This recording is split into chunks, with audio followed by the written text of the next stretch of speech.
Bonjour à tous, aujourd'hui on se retrouve pour une nouvelle vidéo. Alors c'est l'erreur 43 qui arrive assez fréquemment malheureusement sur l'iPhone X et XS, XR.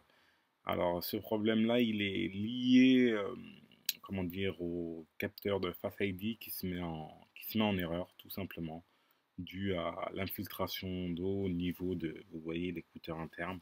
Donc là, ce qu'on va faire, c'est on va effectuer le test pour vous montrer un peu. Donc là, il n'y a plus de batterie sur l'iPhone. On va le mettre à charger. Et l'iPhone, tout simplement, il se met à rebooter sans cesse. Impossible de l'allumer. Il reboot, il reboot.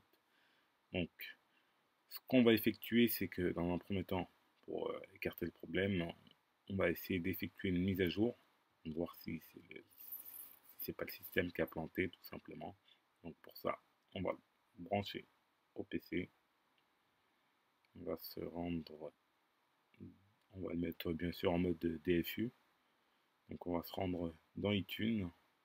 Voilà, on va cliquer sur restaurer, vous voyez, paf, la restauration est en train de se faire. Vous voyez, erreur 43. Ça vous met l'erreur 43 directement. Donc nous, ce qu'on a fait, c'est qu'on a procédé à l'ouverture du téléphone, tout simplement. On a ouvert pour voir un peu dedans ce qui se passait, voir si on pouvait voir des traces d'oxydation. Malheureusement, on ne les avait pas visibles. Donc on a déconnecté le Face ID. Vous voyez, cette map-là, c'est le Face ID. On a effectué la restauration à nouveau. La restauration est passée, on a pu activer le téléphone. Et en fait, le téléphone arrive à s'allumer sans que le Face ID soit connecté. Donc ce qui fait que on a trouvé le problème directement, c'est que c'était le Face ID qui était en court-circuit tout simplement, qui empêchait le démarrage du téléphone. Vous voyez là, le Face ID il est retiré, le téléphone il fonctionne correctement, mais ça nous affiche un message d'erreur sans Face ID.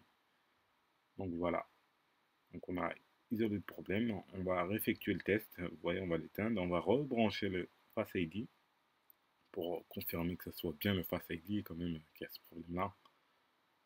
Et là on va rallumer le téléphone. Et là, vous voyez, il se met à reboter encore. Donc voilà, c'est le Face ID qui a bien un problème. Donc sur ces modèles-là, c'est assez courant, malheureusement. C'est que l'eau a tendance à s'infiltrer. Vous voyez, au niveau du haut, vous avez le capteur de luminosité, tout ça. L'eau a tendance à s'infiltrer, en fait, ce qui vient faire un court-circuit. Donc le but de la réparation, en fait, c'est de venir dessouder la pièce qui gère la Face ID en fait et de la ressouder sur une nouvelle nappe. Alors c'est une réparation assez complexe car si on ne respecte pas les temps de chauffe, les températures, on peut tout simplement abîmer le Face ID, ce qui fait qu'il n'y aura plus jamais de Face ID. Le téléphone il va fonctionner mais vous n'aurez plus jamais de Face ID, ce qui est très important, c'est une des particularité sur cet iPhone X, hein. Donc voilà, je vous montre en fait, l'eau a tendance à s'infiltrer au niveau du capteur. Vous voyez, je vous montre à l'aide de la pince. Voilà, sur les côtés, partout, parce que la grille anti-poussière se situe juste en dessous. Ils nous disent que c'est des téléphones IP, mais bon, nous on essaie avec l'expérience que l'eau trouve toujours le moyen de s'infiltrer en fait dans des petites parties. Vous voyez, c'est des parties très sensibles au niveau de l'écouteur interne, hein. Vous voyez, il y a des petits trous. Vous voyez, il y a peu de place en fait. C'est même pas jointé, il n'y a rien quoi. C'est que l'eau s'infiltre directement. Donc faites très attention lorsque vous êtes en vacances. L'humidité sur l'iPhone X, c'est au niveau de cette partie-là, du moins le Face ID, elle n'est pas vraiment protégée. Donc nous, on va venir retirer tout ça, la ressouder sur une nouvelle nappe et d'appliquer un joint en fait. C'est notre petite touche personnelle d'appliquer un joint. Donc là, on va chauffer cette petite pièce là.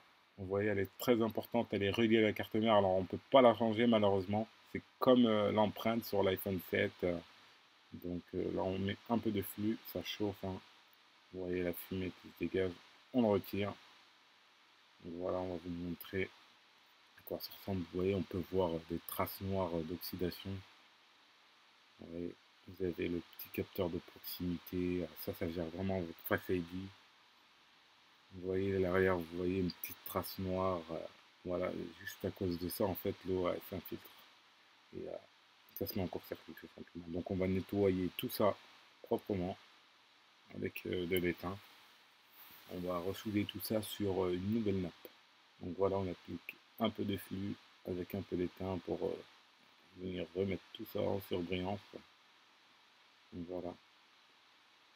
Voilà, on gratte un peu sur les points, voilà, que ça fasse bien contact. On nettoie vraiment tout. Ouais, tous les petits points, faut que tous les petits points ressortent bien. Ensuite, on va ressouder cette pièce-là sur une nouvelle nappe. Vous voyez, on a préparé la nappe, on applique du flux. Voilà. Ensuite, on vient positionner le capteur du Face ID bien en place. On effectue en place. Voilà, on l'aligne correctement. Une fois qu'elle est bien alignée, on chauffe le tout. On active la chauffe. C'est en train d'apparer. On active la chauffe. Une fois que c'est fait, on enlève la pince. Voilà. Clac. Elle est bien positionnée. On retire la pince. On laisse refroidir le tout. Et on va ensuite procéder au test. Voilà. On en retire. Voilà à quoi elle ressemble. Déplié. Voilà l'ancienne. On va la réinstaller sur l'écran. Avant tout ça, on va tout nettoyer. Quand on utilise. Alors, faites attention aux produits que vous utilisez pour nettoyer. N'utilisez surtout pas d'acétone. On remet tout ça en place pour pouvoir effectuer le test. Donc, 3 vis. On va tout. Voilà. On installe tout sur le téléphone. Alors là, on va pas mettre les plaques. Hein. C'est vraiment pour effectuer un test. Hein, tout simplement. Donc on n'a pas besoin de mettre les plaques. On va juste connecter le Face ID. Voir que vérifier que la réparation était bien effectuée et qu'il ne se met pas en court-circuit. Alors il ne va pas fonctionner hein, tout de suite car il a été restauré sans le Face ID d'origine. Donc nous là, le but il va juste venir consister à vérifier que le Face ID soit pas en court-circuit. Donc voilà, ce qui est le cas. Il n'est pas en court-circuit, mais il affiche quand même le problème, il affiche quand même l'erreur en fait. Vous voyez, on va essayer de se rendre à l'intérieur. Vous voyez, on ne peut vraiment pas l'activer en fait. Ça va être impossible d'activer, voilà, il n'est pas disponible. Donc ce qu'on va effectuer, c'est qu'on va restaurer le téléphone. Une fois que là, voilà, on va le brancher à l'ordinateur, lancer une restauration, ce qui va prendre tous les éléments en compte. Vous voyez le Face ID, vu qu'il est plus court-circuité, ça va le détecter au niveau du processeur qui est bien présent. Vous voyez, la restauration, on la lance, on va accélérer tout le processus. Voilà, on clique, ça démarre, extraction du logiciel. Voilà, étape par étape. Voilà. Là, maintenant que la restauration est terminée, on va pouvoir activer le téléphone, voir si la réparation elle est correcte, quoi. Le but, c'est que ça soit que le Face ID puisse fonctionner correctement, bien sûr. Donc là, j'entre mon code PIN. Hein. Ensuite, je vais procéder au réglage. Là, j'ai activé la Wi-Fi. Les données précédentielles. Voilà. Vous voyez là, on arrive à l'étape du Face ID. La configuration du Face ID. Donc là, c'est correct, c'est en vert. On va rentrer à l'intérieur, bien sûr. Ouais. On clique sur le bouton. Et là, après cette étape-là, on devrait avoir un carré normalement qui s'affiche. On va cliquer sur démarrer. Vous voyez, là, notre Face ID est correct. On peut placer le visage. Alors, je vais le configurer en rapide. Ouais. Je le configure. Voilà, il est configuré. Maintenant, je vais passer toutes les étapes. Voilà, je vais mettre tout ça en mode accéléré. Parce que ça prend quand même un peu de temps. Donc voilà, le code. ça doit catcher. Voilà. Voilà. Là, on est arrivé à l'étape. Voilà. On va vérifier que bah, tous les autres qui fonctionnent bien. Vous voyez, là, il se déverrouille. On va le verrouiller. Vous voyez, il se déverrouille. Fonctionne, tout fonctionne correctement. On va se rendre dans général et on va essayer de reconfigurer encore une fois. D'accord, vous voyez, tout est carré, tout est correct.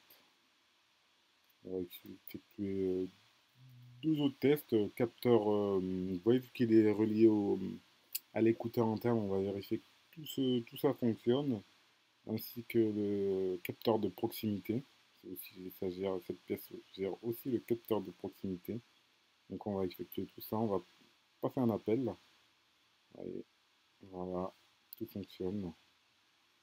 On va se rendre au niveau luminosité, voir le capteur de luminosité en fait fonctionne correctement. Je vais mettre ma main, ça aura tendance, en fait, la luminosité elle aura tendance à s'ajuster automatiquement.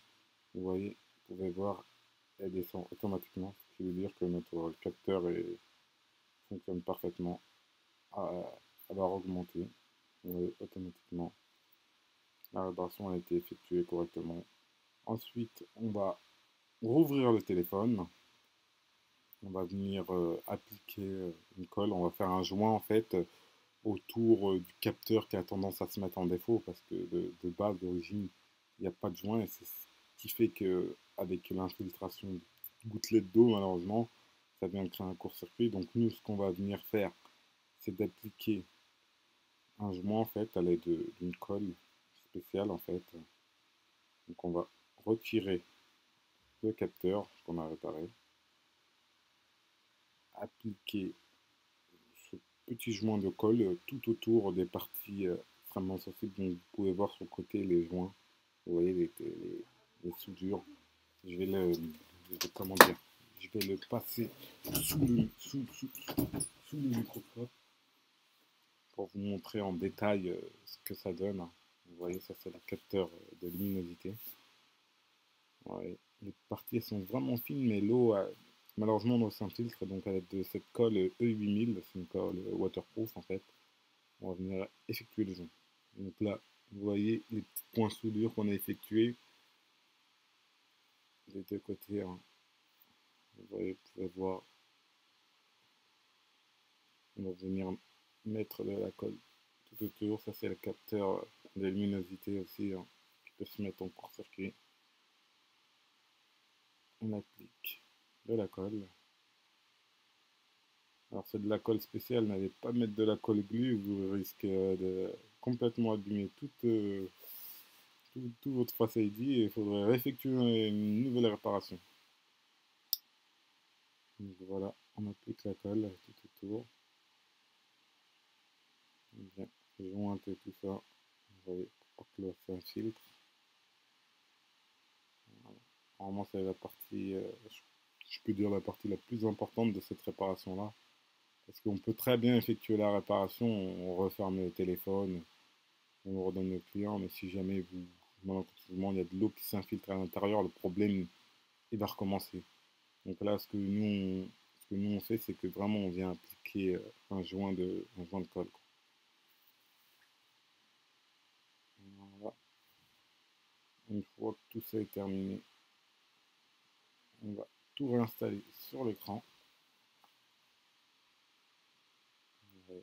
On réinstalle tout sur l'écran. On va mettre tout ça en accéléré, vous savez comment on effectue l'installation de cette pièce-là.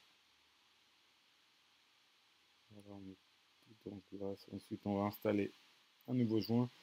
Alors, le joint, petite précision, ça va pas empêcher l'eau de s'infiltrer à l'intérieur. Vraiment, ça va ralentir. Mais si l'eau doit vraiment rentrer dans le téléphone, l'eau va rentrer. C'est vraiment une prévention. Vous voyez, ça ralentit tout ce qui est poussière, etc. Mais ça va pas empêcher l'eau de rentrer à l'intérieur. Donc voilà, on étoile tout. On installe de nouveaux joints. Voilà, c'est un joint qui est vraiment adapté pour l'iPhone X, qui a été conçu pour l'iPhone X. On l'installe délicatement en place. Voilà, sur les côtés, on s'applique. On va venir étaler tout ça avec une petite pince. Ouais, sur tous les côtés. Voilà, on force un peu, hein.